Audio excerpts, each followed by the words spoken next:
good.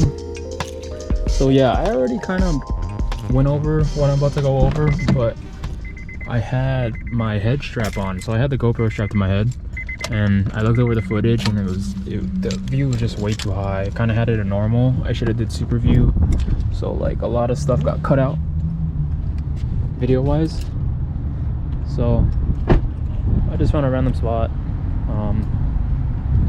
Car just got washed, obviously, as you just seen. Since you guys read the title, yes, the car was kind of broken.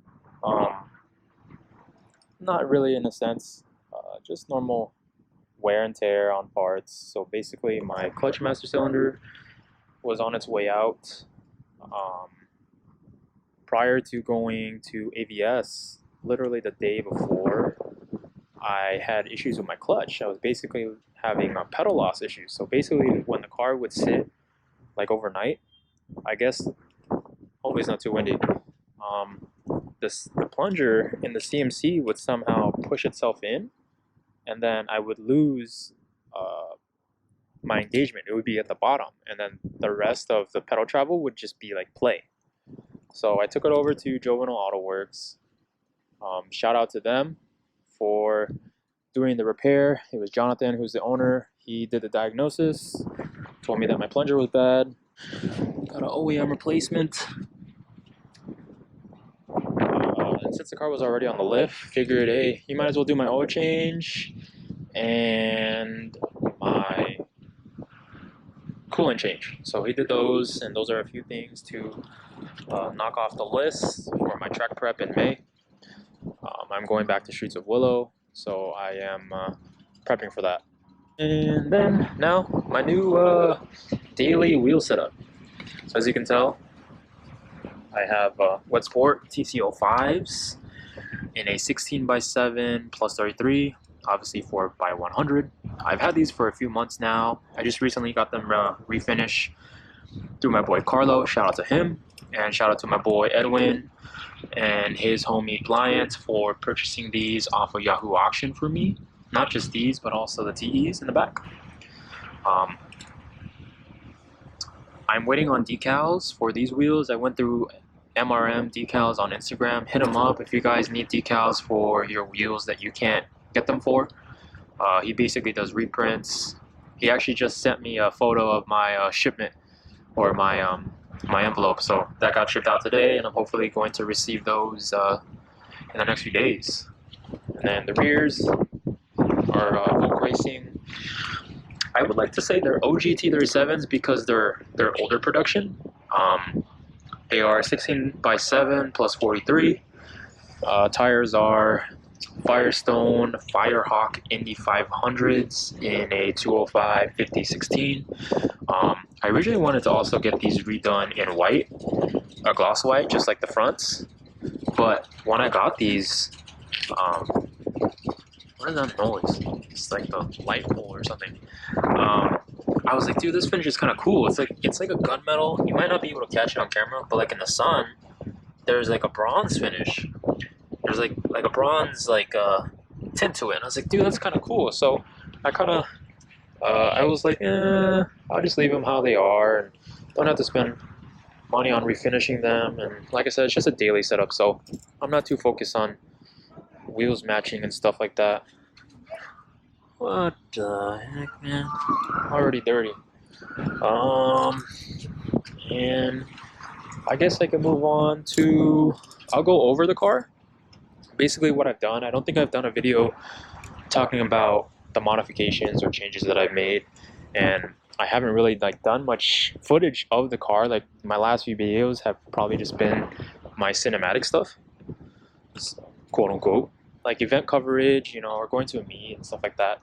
I just haven't had the motivation to get behind a camera and, you know, record for you guys and talk and stuff, just because it's easy for me to ramble like I'm doing right now. And I just don't feel like some of the stuff I was doing was interesting, you know. But now, since I started going to autocross and track racing, I just you know, have stuff lined up that I want to do, and figured, you know, I document this stuff and record it, you know. So front lip is a JDP Engineering carbon fiber front lip. Fitment's kind of meh. I have to basically next time take off the bumper and completely reseat the lip. It doesn't seat properly when you have the bumper on. It's kind of hard to get on there. Headlights, I get this question all the time. They are JDM headlights. They are the Zenki JDM headlight. So people don't know the difference. The housing for Zenki Sport is all chrome, and then you have like that amber strip on the side. But on the JDM, you have like this portion is silver, and then the rest is black. So I think it just looks more sleek. It just looks a lot cleaner in my opinion. And yes, they kind of do and kind of don't fit our cars. You have to make them fit. If you guys have any questions about that, you can DM me on Instagram. Probably the best way to reach out to me. I mean, like, yeah, I can explain it in the comments, but obviously I'm on Instagram more. So if you guys have any questions or anything, you know, I'm always here to help as much as I can, you know. Mirrors. The mirrors are BLR mirrors. They are obviously spoon wrap mirrors. I'm not too sure if the spoon mirrors are left-hand drive friendly, but I've opted out for these because one, they're like 150 from JHP, but if you are looking for them right now, I don't think they're posted up because they kind of come and go. I think it's just due to stock, but basically you get the same quality from Spoon. You know, Spoon doesn't provide mirrors that, for this car at least, that are carbon and are power. So it's basically the same. You get the same blue tint, like, you know. And I just hated the OEM mirrors, and these are kind of hard to get used to. So I guess it's better that they are left-hand drive friendly, just because the mirrors are a lot thinner and they are convex. So they take some time getting used to, you know. What else? Taillights.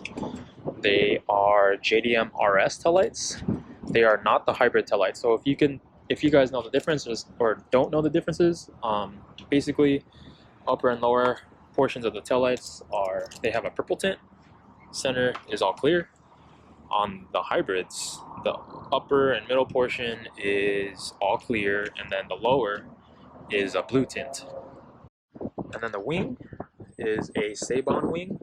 This is based off of the Spoon EG wing.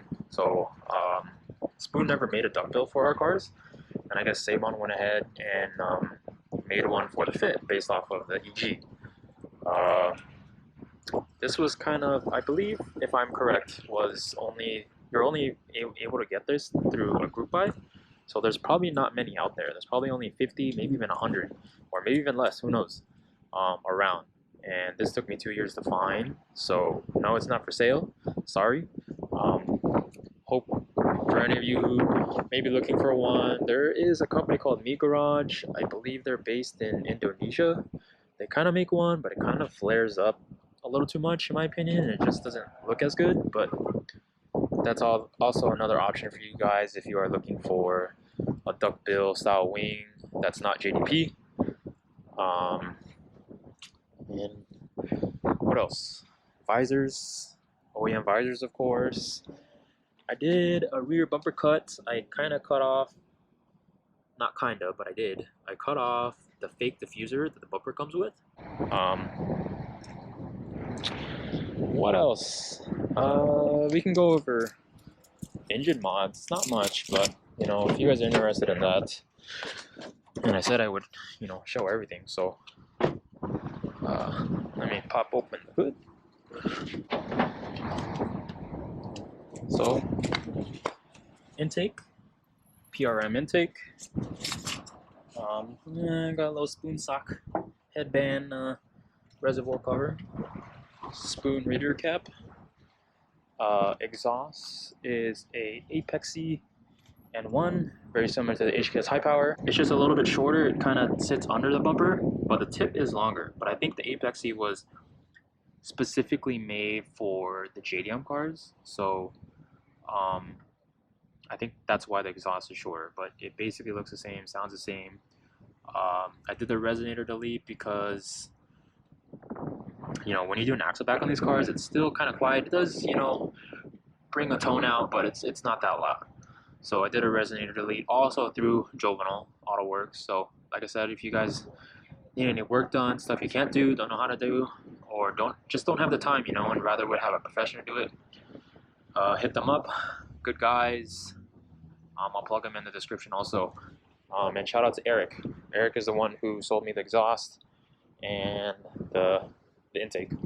And if you know anyone who has a spoon and one for this car for sale, locally or in the States, let me know. You know, I kind of want one. I've been looking for one. I wanted to buy one, and when I was in the market for an exhaust, that's when COVID hit. So obviously, that was going to take some time to receive, and a spoon and one for this car is a special order. So it probably would even, you know, it would take a while. And this popped up, and it was super cheap. So I figured, why not, you know? And that's kind of it for the car. Oh, well, suspension. Godspeed Mono SS coilovers, 5K front, 3K rear spring rates. Little soft for a track car. Well, not a little soft, but really soft for a track car. It's perfect for a daily car, which is what this is. But for the track, it's a little too soft. And if you have a wheel setup, you're gonna rub, unless you got the camber or got, you know, stretch tires or a smaller tire. But me, you know, I have a 205 on a 7, so you know it's kind of a little chunky chunk, not too crazy, but it does rub, especially in the front right here, just because the design of the fender to the bumper is just kind of right above the wheel, so that's kind of inevitable that I'm gonna rub. But I do want to get camber plates for this car. Yes, no one really makes camber plates for this car, but there is camber plates coming out. Yeah, Fortunato, they recently showcased them at SEMA. They haven't released them yet, so I'm waiting on those. But those are definitely a modification that I'm going to do for sure. Just to get more camber. I'm at like around -2 up front. It's just not enough. I would like to be -3, or no, sorry, -2.5 is kind of typical for a track car. And I think that would just give me the clearance that I need and still be low, you know, not have to really raise up the car too much for the track. I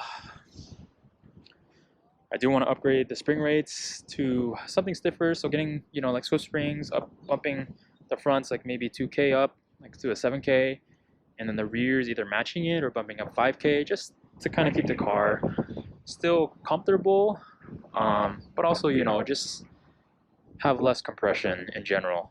And I think that will help me out at the track and provide a bit more rotation and less suspension sag, you know. Brakes, OEM brake pads.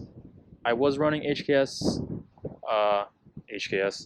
Hawk HPS Plus brake pads for the track, but for daily, dude, the brake dust was unbearable. I couldn't even clean the car and drive for 15 minutes without the front wheels being caked in brake dust. So I switched back to OEM brake pads.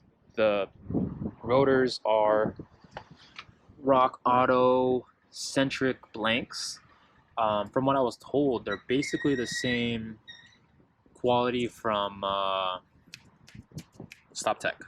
Same manufacturer, obviously it's just a different name.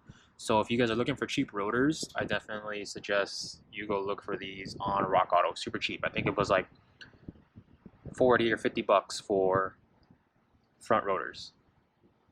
I'm also running Motul 5.1 brake fluid. That's it. I think that's kind of everything I've done to the car. Like I said, I had plans to do a bunch of things. I've had plans to clean up the car better, fix some blemishes.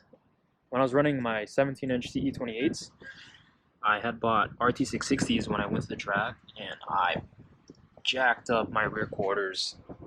So I'm gonna have to sand these down, repaint them. It's probably not gonna match or blend super well, but it'll be better than this horrible cover up. But it's a daily, You know, it's not going to be super clean. It's hard to keep your dailies clean, if you guys know, and daily your cars. But like I said, I just want it to be a cleaner example of a build in general, and it just, I would be happier with it if it was a lot cleaner. Interior is basically stock, nothing really done to it. I don't really want to list parts that I have plans on getting, because that can always change. But there's things that I'm for sure gonna get, like the camber plates. Like no one makes that. I think there's another company called Triforce, and I think they're only available through RHD Japan and maybe even Nungen. But I've seen them on RHD Japan, but I would rather just get Fortunatos. Just, because it's a great coilover, it's a great suspension company, and why not, right? But yeah, if you guys enjoyed the video, want to see more stuff, like, subscribe. I'm gonna definitely do my best to record more often. I have, more motivation to record now since I started tracking and doing autocross. So obviously I have stuff planned for the car. I just felt like what I was doing before just wasn't super interesting, and it's kind of hard to record at events or meets just because you're kind of focused on being there and getting the experience and stuff. So hopefully I will try to record as much as I can, whether car related things, whether it's working on the car, working on a friend's car, going to events, meets, or just car stuff in general, hanging out with the homies. So thank you for your support. I don't have a big following, but I appreciate you guys who watch and who like and who look forward to content. At the end of the day, I just want to document my build, and like I said, if you guys have any questions about the car, about what you want to do to your car, or advice, I'm always willing to help out where I can. People do the same for me, so it's only right for me to do the same. So yeah, thanks guys.